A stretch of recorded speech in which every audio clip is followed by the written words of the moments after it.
Hey everybody, welcome back to Finding the Rhythm. In this episode we're going to be taking the bass chart for Heartstrings by Clara C that we created in episode 7, and we're going to reduce it for the easier difficulty levels, easy, medium, and hard.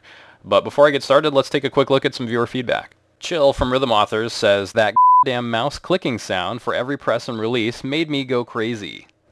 So I really have to apologize. I didn't actually realize I had the mouse clicking sound effect turned on after all this time. And now that I'm conscious of it, you're right, it is pretty annoying. So, Chill, this is for you. I'm turning off the mouse click sound effects forever, and they will never come back, I promise. So thanks for the feedback.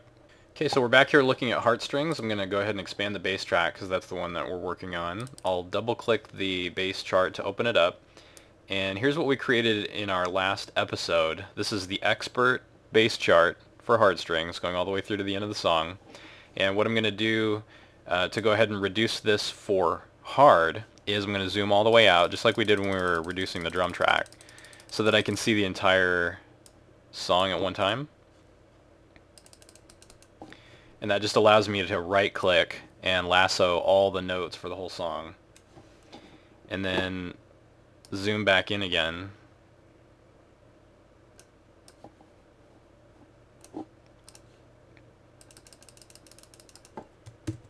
And then if I hold down the control key and just grab one of the notes, I can pull it down to the corresponding note on the easier charting lanes.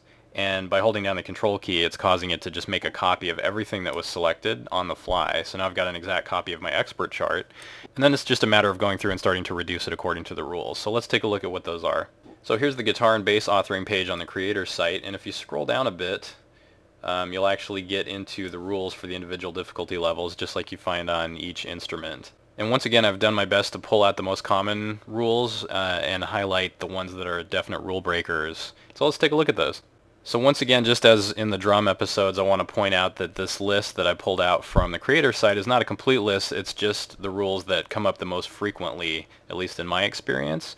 And again, not all of the rules will even apply to any given song. In fact, several of them don't really apply even to Heartstrings here, but I just want to call them out because they are pretty common.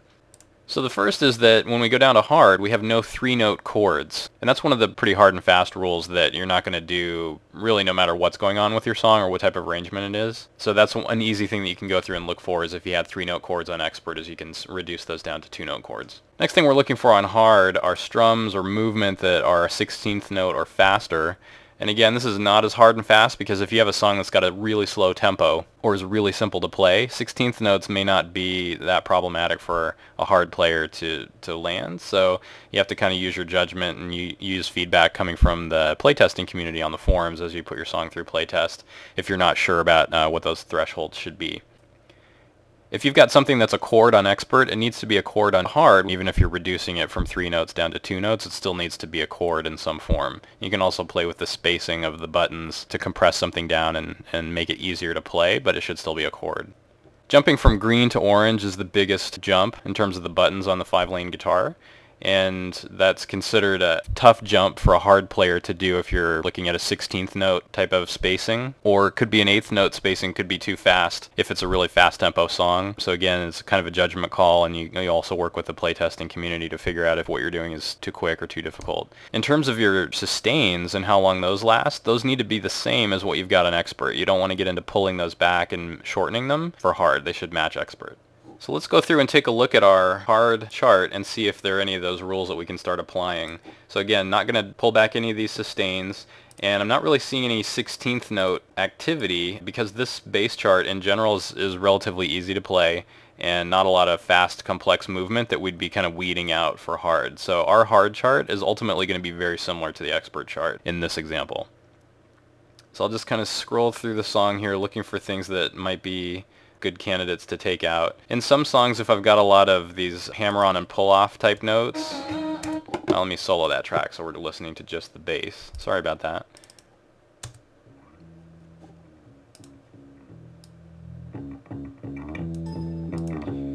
Where there's a lot of those kind of hammer-on and pull-off slide type notes, those are usually good candidates for something to take out. But again, just because of the tempo and complexity of this particular song, I don't think that's necessary and might be considered kind of an over-reduction in this case. Now what I do have are some of these interesting notes where there's a really quick slide that the bassist is playing. where I originally authored that as a 30-second note immediately followed by a long sustain, just because that bend happens so quickly that it's almost imperceptible unless you're listening really closely.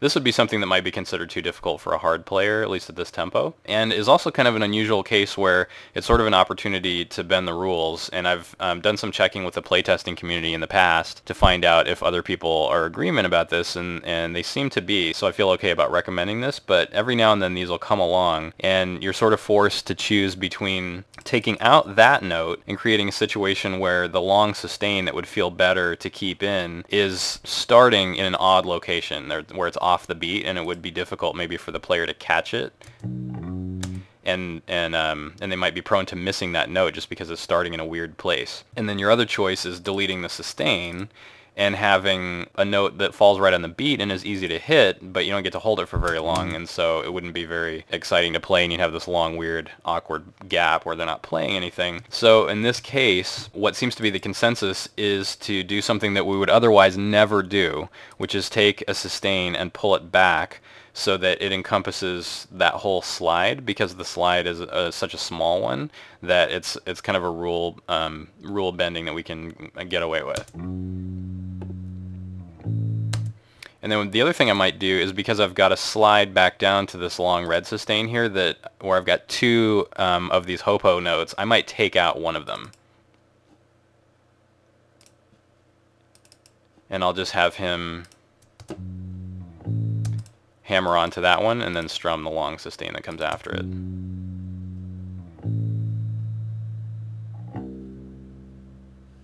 that happens again there. So I usually try to leave in the one that comes right before the destination note.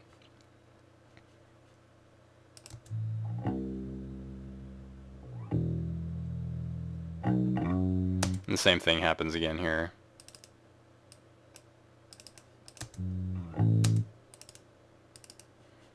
So that's the nice thing about reducing, is once you figure out what your strategy is for a particular section of the song, then it's usually just a matter of going through and repeating that every time that section repeats. Now, something else that can sometimes happen when you're doing your reductions is you may actually find that there are things that you did in your original charting that you no longer agree with.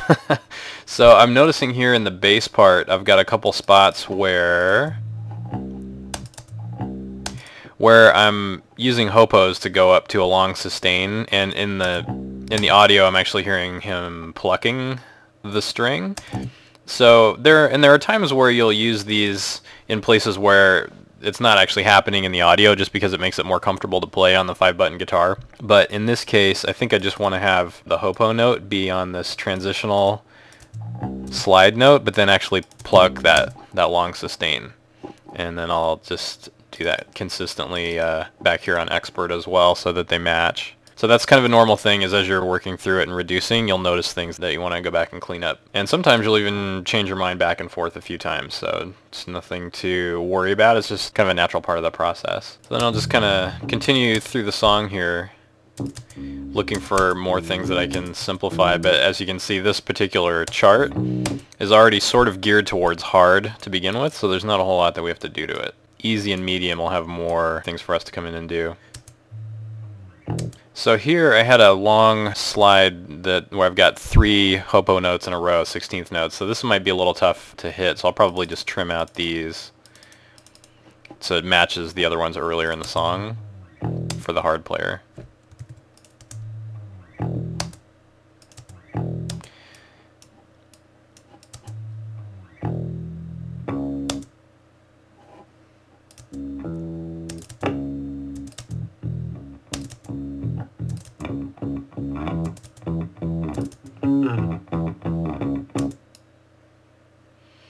And then there's one more thing I wanted to change. Oh, it was back here. So because I'm coming from orange all the way down to green, that's one of the things that I called out on my slide earlier that we want to look out for, is just rapidly jumping from one to another. And this isn't really particularly rapid, but I could consider bumping this up to red and bringing this up, just to make that transition a little smaller. The only problem with doing that is it throws off something else I'm trying to do, which is I'm trying to be consistent in terms of a riff like this. that's repeating throughout the song, that note right there is pretty consistently referred to using the green gem, and so because of that, I kind of want to leave it. If this was a faster transition, I'd feel like I couldn't get away with it, and I'd want to try to compress those together. But in that case, I'd be looking for opportunities to bring this note up throughout the song so it'd be consistent. And there's enough range in terms of the bass climbing up and down that I really want to kind of keep that separation there. So I'll leave that as it is. So the next thing I'll do is zoom way out again, grab all the notes and drag them down onto the medium lanes.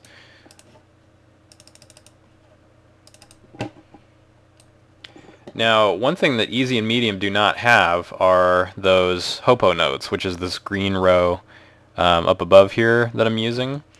And so when I'm lassoing my notes, I'm not going to bother grabbing that top row this time because they won't apply for medium. I'll zoom back in.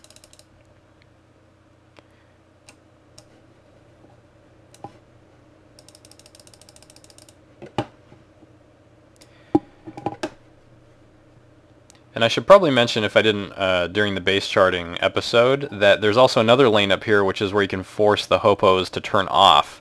And the reason you need that is if you've got notes that are 16th notes right in a row, the game engine will sometimes force those to be hopo notes to make them easier for the player to play, but there will be times where you want to override that. And so you would just stretch out a note up here on this hopo off lane over any notes where you don't want the game to do that for you, because sometimes it'll sort of try to make that decision for you. So anyway, now I'm going to go ahead and hit the control key and hold it down and pull all my selected notes down onto medium, and then I'm ready to start reducing for medium. Okay, so in terms of medium, one of the things that we start doing is cutting down on how much we're expecting the player to stretch their fingers or shift their hand position. So a chord that involves the green button and the orange button spans all 5 buttons, but then even a chord that spans 4 of the buttons, so green to blue or red to orange, all those are going to be a hard roll violation that you won't really be able to get away with. And then kind of related to that are fast chord changes, and again, the definition of fast really depends on what tempo the song is moving at. So moving from one chord to another within a 16th note would probably be a rule breaker if you've got a song that's running at a fast tempo, whereas if you've got a super slow song, then there's a chance that it might actually be okay. So it just depends on the tempo, and again, as you get into play testing your song and testing other people's songs, you begin to develop a feel for what's considered acceptable. In terms of strumming and moving between buttons, we kind of go through and start looking for eighth notes that we can take out so that we're seeing notes falling on the quarter notes with really nothing in between. So the actual amount of space is technically a dotted eighth, but as you're looking at your chart, it just kind of looks like quarter note spacing, so we'll see that in a minute. And then anything that you have on expert and hard that is a chord should still be a chord on medium. And again, it's okay to change the chords and make them easier, bring the buttons closer together or whatever, but it should still be represented as a chord if at all possible. And then this is just kind of related to the jumping between notes, where if I've got a jump, you know, on hard or expert where I'm jumping 3 or 4 buttons worth, I want to reduce that gap so they would still be making some sort of a transition but less of a pronounced jump. And then any long sustains I've got, I want to pull those back, and I want to see quarter note spacing so that they've got, it just basically just buys them some extra time to move their finger to the next button. So I can't remember exactly when this rule came along. I think it predates Rock Band Network 2.0, but in the olden days, a medium player would never use the orange button because there were no orange gems in the medium charts, and easy would never make use of blue or orange. And now there's a rule that essentially says that if a gem color is used on expert, it needs to be used on all of the difficulty levels, even if it's not used as much. And so the way that we respond to that is by limiting how many of the lanes we're requiring the player to use within a given section of the song. So we may have them shift their hand up so that they can reach the orange button on a medium chart, for example, but we try to reconfigure the charting for that section so that they don't have to go down to green. They're only using 4 of the buttons. And then we'll do the same type of thing on easy as well. Let's take a look at this opening riff here. There's a bit of bass line before it cuts out as a part of the intro.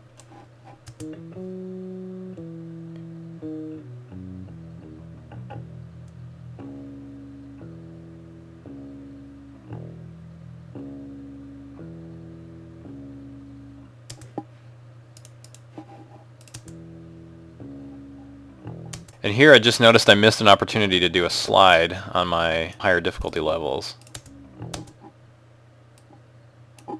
So I'll just go ahead and pop that in really quick.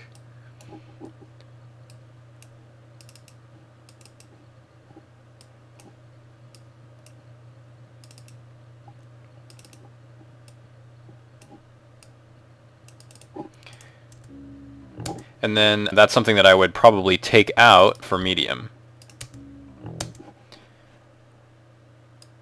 Again, just another example of the kind of things you notice as you're working through your reductions.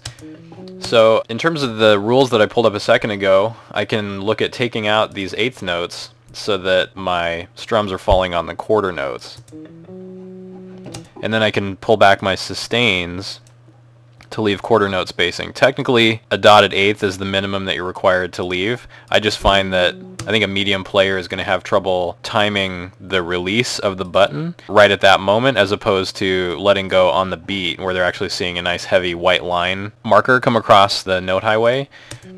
Is just going to be easier for them, I think. So I'll pull these sustains back to leave the quarter note spacing, and then these shorter ones, if I pull it all the way back, there'll be nothing left. So I'm going to change these dotted eighth notes into 16th notes, and then just taking out the eighth notes. And this is typically what I'll do is I'll usually go through and do my thinning and then kind of worry about my lane limiting as just handle that as a separate pass. Other people have their own preferences about how they like to do it, but you just kind of settle on what your process looks like after you do it a few times. I just find that a little easier to worry about the thinning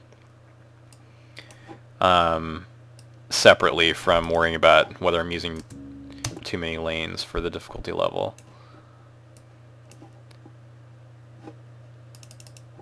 So this last one just has a bunch of silence after it, so I can leave that one at its full length because I don't have to worry about giving the player time to get into position for the next note. So now that I've shortened my sustains and thinned out my strums, I can then look at the number of lanes I'm using, and I'm going all the way up to orange here and then all the way down to green here. So I want to work at compressing that within this section so that I'm only using 4 lanes.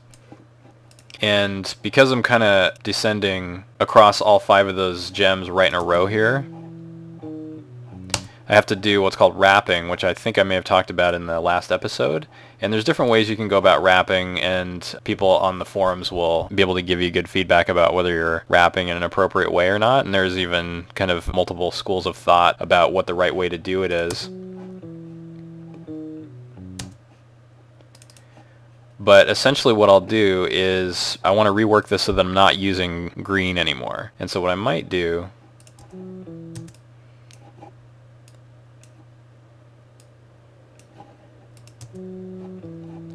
is drop this note down and then wrap back around up to blue again.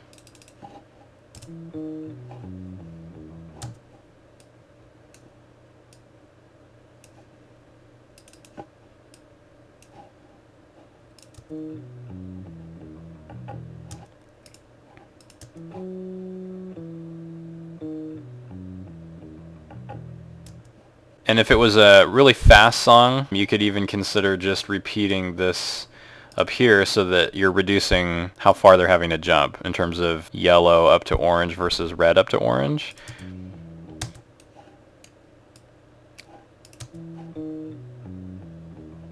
So I mean, quarter note spacing is a pretty good amount of time, and the song is not moving super fast. So we'll go ahead and leave this like this.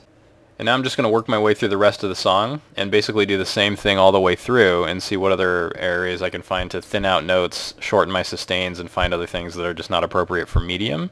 But one thing I do want to show is if you've got a whole bunch of notes in a row that you want to change the duration of, you can lasso those and do them all in a batch. So I've got this series of wrapping gems here that are all dotted eighths, and I want to pull all those back to 16th notes. So if I just lasso them all together and then change one, they'll all change by the same amount. So that's a really nice kind of time-saving little trick that you can use when you've got a whole bunch of notes grouped together that you need to do some sort of an operation on like that. So now I'll edit out, I'll take care of the rest of this medium reduction, and then I'll come back and we'll work on the easy chart. Okay, so I just finished the medium chart, and if I take a look at it here, you can see not only have I limited the lanes to 4 lanes per section, but I've also shortened all my durations to pull everything back so I can see quarter note spacing in between as much as possible, and taking out anything that's going to be just too difficult for a medium player. So now I'll zoom out, grab all those notes again, and pull them back to the easy lanes as a copy that we can go in and thin out and work on our easy reduction.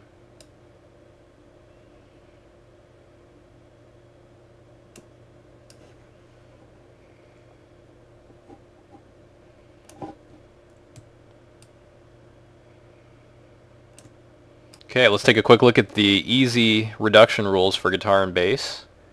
So here are the reduction rules I'm finding are most common for easy, and again, this is not a complete list, so please don't treat this tutorial as a substitute for reading the documentation, but the most important one on easy is probably no chords. That's just a hard and fast rule. Next is we're going to go through, and just like we kind of took out anything that was an eighth note or faster for medium, we're going to be pulling out quarter notes to where we're basically just leaving like half note type of strums and movement. Same thing as before, we're going to use all the same gem colors we used on Expert. So essentially, if you've got any orange gems on Expert, that means you have to have at least one orange gem on Easy and Medium. And same thing for blue here, where in the old days we may have taken all the oranges and blues out for Easy. They have to be represented at least at some point in the song. But the way that we address that is within any given section of the song, we try to limit the lanes that the player is using to 3 for Easy. So easy can be a little bit of a challenge because you're still trying to preserve the rhythmic feel of what's going on with the actual performance as much as possible, but sometimes that gets difficult when you're thinning it out to this level. So this little run up to that first sustain here, I'll probably just cut that all together and just have this long sustain be the first note that they play. And then I'll pull that back. So it's still a quarter note long, but I've got half note spacing in between those notes.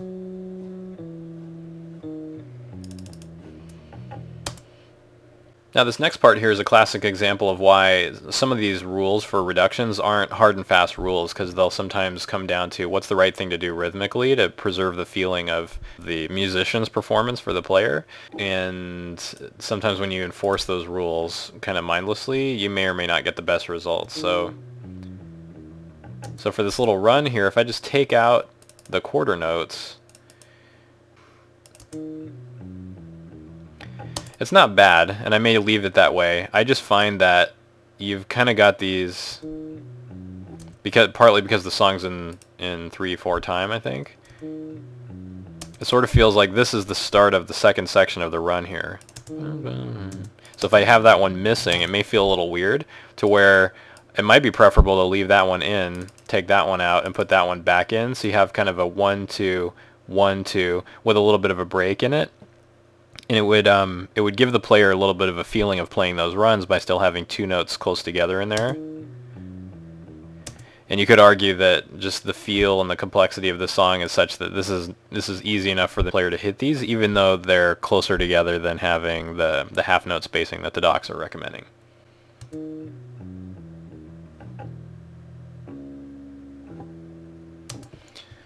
So I'll grab all these with a right click, since they're all the same duration, and I'll just pull them all back so they're all the same length and they've all got half note spacing in between.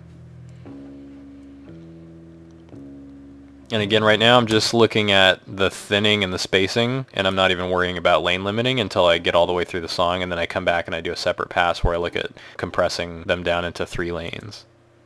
So that's typically my process. For this tutorial though, I'm going to go ahead and do it on this opening section here just like I did above, so you can kind of see how I'd approach it.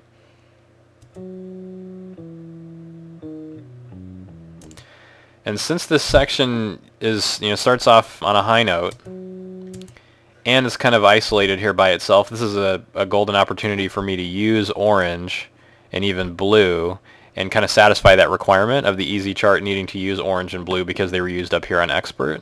And then if I end up not using them again ever in the song, then at least I'm off the hook for that. So I'll go ahead and keep this starting on orange.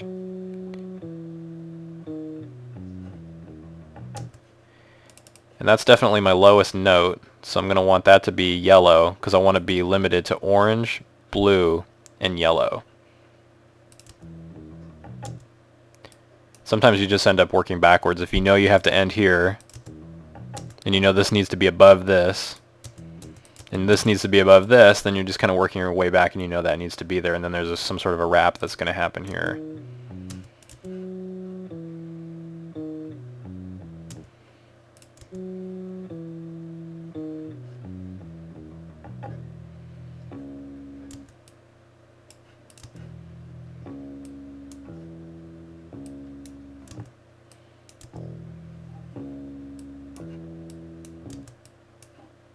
So now I finished out that whole section, but the whole thing has been compressed down to the top 3 lanes of the 5-button guitar, and we never expect them to shift down and use the red or green buttons within that section. So now that we've satisfied that requirement, we can go ahead and look at the rest of the song.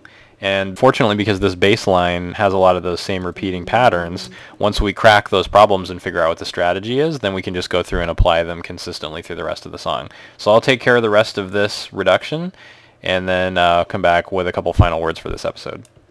Okay, so I finished going through my easy reduction, and the one thing that I noticed consistently throughout is that because of the 3/4 time signature, it essentially caused me to want to chop out that third note in each measure in order to kind of keep the 1-2 1-2 sort of feel for the player, which again, with that quarter note spacing, it may be problematic when I go into playtest and I start getting feedback from the community, but that's one thing that I'll call attention to when I post the song. There's a notes area when you upload a song where you can ask the playtesters to pay specific attention to certain things that you're not sure about, and I'll just be interested to get their feedback and see if they feel like this is an appropriate reduction of the song, just because what I wouldn't want to do, for example, in this section here, is leave the third beat, so I keep that half note spacing there, but then now I have a quarter note spacing with a move on it, and then my only other choice is to take out the first note of the measure. So it's either that or just have one strum